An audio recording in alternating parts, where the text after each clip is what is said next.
ನಮಸ್ಕಾರ ಫ್ರೆಂಡ್ಸ್. ಒಂದು ಕತೆ. ತುಂಬ ಗಾಯ ಆಗಿದೆ ನೋಡಿ. ಇಲ್ಲಿ ನಿನ್ನೆ ಸ್ವಲ್ಪ ಗಾಯ ಆಗೋಯಿತು. ಏನು ಗೊತ್ತಾ, ಒಂದು ತುಂಬ ಬಡವ ಅಂದರೆ ತುಂಬ ಬಡವ ಮೀನು ಹಿಡಿತಾ ಇರ್ತಾನೆ. ಆವಾಗ ದೊಡ್ಡದೊಂದು 5 kg ಮೀನು ಸಿಕ್ಬಿಡುತ್ತೆ. ಅದಂಗೆ ಬಡವನ್ ಸಿಕ್ಬಿಡುತ್ತೆ. ಆವಾಗ ಏನು ಮಾಡ್ತಾನೆ ಅಂತ ತೊಗೊಂಡೋಗೋ ಟೈಮಲ್ಲಿ ಶ್ರೀಮಂತ ಬಂದು ಆ ಬಡವನ ಹತ್ರ ಒಂದು ಶಕ್ತಿ ಎಲ್ಲ ನೋಡಿಸ್ಬಿಟ್ಟು ಕಿತ್ಕೊಂಡು ಹೋಗ್ಬಿಡ್ತಾನೆ ಶ್ರೀಮಂತ. ಅವಾಗಿನ್ನೂ ಮೀನು ಬದುಕೇ ಇರುತ್ತೆ. ಆವಾಗ ಕಚ್ಬಿಡುತ್ತೆ, ಬೆರಳಿಗೆ ಕಚ್ಬಿಡುತ್ತೆ ಮೀನು ಶ್ರೀಮಂತನಿಗೆ. ಆದ್ರೂ ಅವನು ತಗೊಂಡೋಗಿ ಎಂತಿ ಕೊಟ್ಬಿಟ್ಟು ಅವನು ಹಾಸ್ಪಿಟ್ಲ್ ಹೋಗಿ ಬ್ಯಾಂಡೇಜ್ ಹಾಕ್ಸ್ಕೊಂಡ್ಬರ್ತಾನೆ.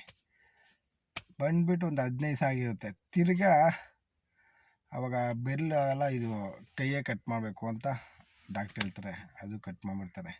ಶ್ರೀಮಂತ ಇರ್ತಿರ್ತಾರಲ್ಲ, ದೇವರೇ ನಮ್ಗೆ ಯಾಕೆ ದೇವರೇ ಈ ಥರ ಶಿಕ್ಷೆ ಕೊಡ್ತೀಯಾ ನಮ್ಮ ಗಂಡನಿಗೆ, ಏನು ಪಾಪ ಮಾಡವ್ರೆ ಅಂತ ಶ್ರೀಮಂತಿ ಎಂತಿ ಕೇಳ್ತಾರೆ ದೇವ್ರನ್ನ. ಆವಾಗ ಗಂಡ ಎತ್ಕೊಂಡು, ನಾನೊಂದು ತಪ್ಪು ಮಾಡಿದ್ದೀನಿ, ಏನು ಗೊತ್ತಾ, ಮೀನು ಕಿತ್ಕೊಂಬಂದ್ಬಿಟ್ಟಿದ್ದೀನಿ ಬಡವನ ಹತ್ರ ಅಂತ. ಆವಾಗ ಏನು ಮಾಡ್ತಾನೆ ಅಂದರೆ ಶ್ರೀಮಂತ ಹೋಗಿ ಬಡವನ ಹತ್ರ ಸಾರಿ ಕೇಳ್ತಾನೆ. ಸಾರಿ ಕೇಳಿಬಿಟ್ಟು, ನಿನ್ನ ಹತ್ರ ಮೀನು ಕಿತ್ಕೊಂಡಿದ್ದಕ್ಕೆ ನನ್ನ ಕೈಯೇ ಹೋಗ್ಬಿಡ್ತು, ನೀನು ಶಾಪ ಮಾಡಿದೆ, ಏನು ಮಂತ್ರ ಮಾಡಿದೆ ಆ ಥರ ಅಂತ. ಆವಾಗ ಬಡವ ಹೇಳ್ತಾನೆ, ನಾನೇನು ಮಾಡಿಲ್ಲ.